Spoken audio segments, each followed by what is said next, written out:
Did you know that there were no false messiahs that appeared before Jesus was born? According to Flavius Josephus, no false messiahs before Jesus. But when Jesus was born, there was a general expectation that he would come at that time. Hi, I'm Grant Jeffrey, and I want to introduce you to Bible Prophecy Revealed. The fact of the matter is, there were no false prophets claiming to be the Messiah before Jesus, because until there is the genuine, there can't be the counterfeit. Why did the disciples go out to see John the Baptist and ask the question, together with the religious authorities, are you Elijah? Are you that prophet? The question about Elijah is because Malachi had clearly taught that Elijah the prophet would appear before the great and terrible day of the Lord. He would announce the coming of Messiah. The second question, art thou that prophet, was a reference to the prophecy found in Deuteronomy 18, where Moses had said that God would raise up a prophet like unto him. And the question was, are you the Messiah, the prophet like unto Moses? Now, John the Baptist answered no to both questions. But why did they ask the question? Because they knew it was the time. Where did they get that impression? Where did the wise men, when they approached King Herod and asked the question, where is he that is born King of the Jews? King Herod immediately asked his scribes, and they said, Bethlehem. Why were they not astonished at the question? Because this was the time in which the Messiah was expected. I have commentaries written by Jewish rabbis in my library, in which they say, even written in the last 25 years, that the Messiah was expected in the first 25 years of that first century of this era. Why? Because Daniel the prophet had said in his prophecy of the 70 weeks that there would be a period of 69 weeks of years, 483 biblical years, which actually worked out from the beginning of the vision, which was 444 BC, until 32 AD, when Jesus the Messiah was cut off to the day. So, since a rabbi had to be 30 years old before he could begin to teach, logically, the Messiah had to be born very close to when Jesus was born. That's why there was the expectation for the first time. I'm asking you to join me in the study of prophecy. The subject we're going to deal with today is the signs of Christ's first coming.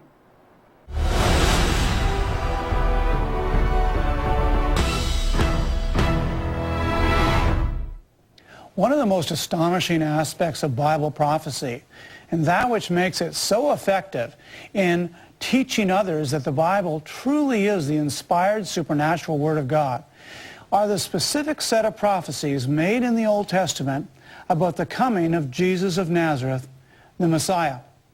Every one of these prophecies was made over 5 centuries before Jesus was born.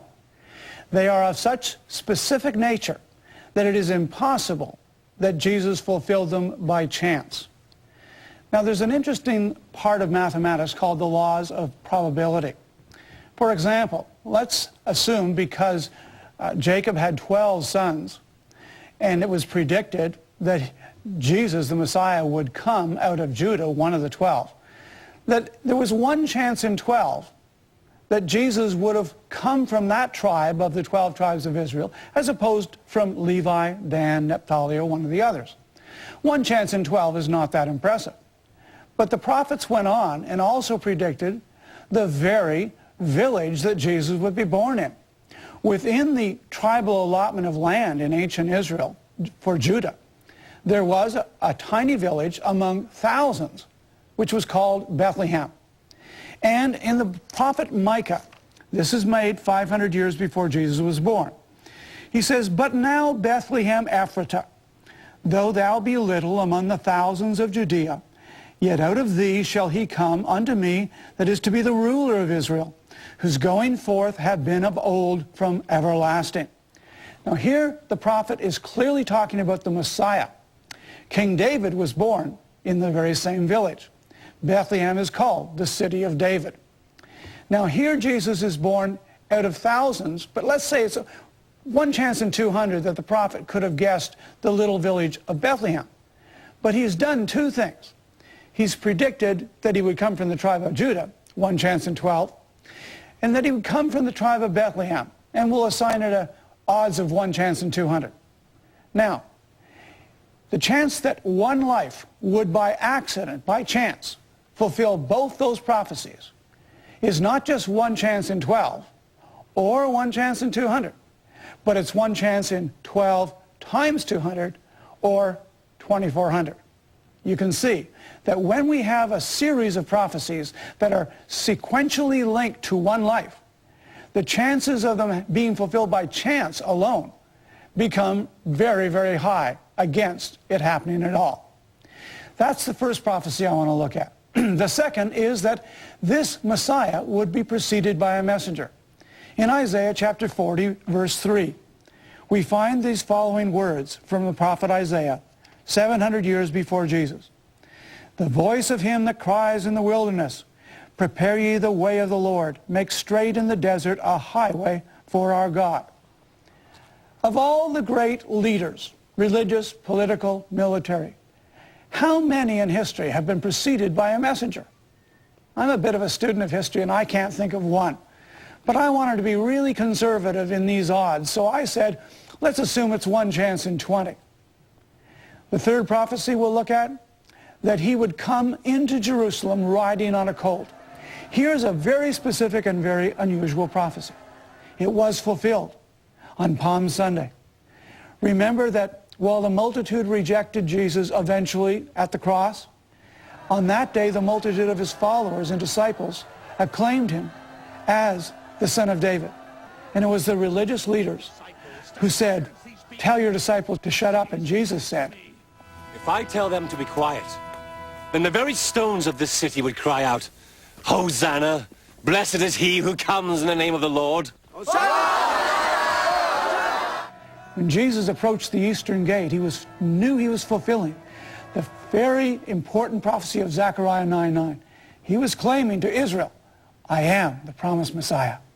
I gave that 1 chance in 50, but obviously I'm being conservative.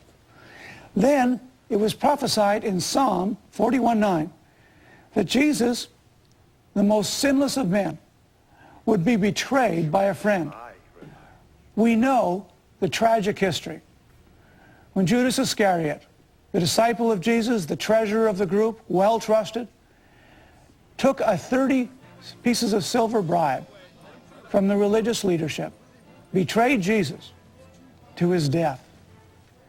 What are the chances that a religious leader of Jesus' magnitude would be betrayed by a friend?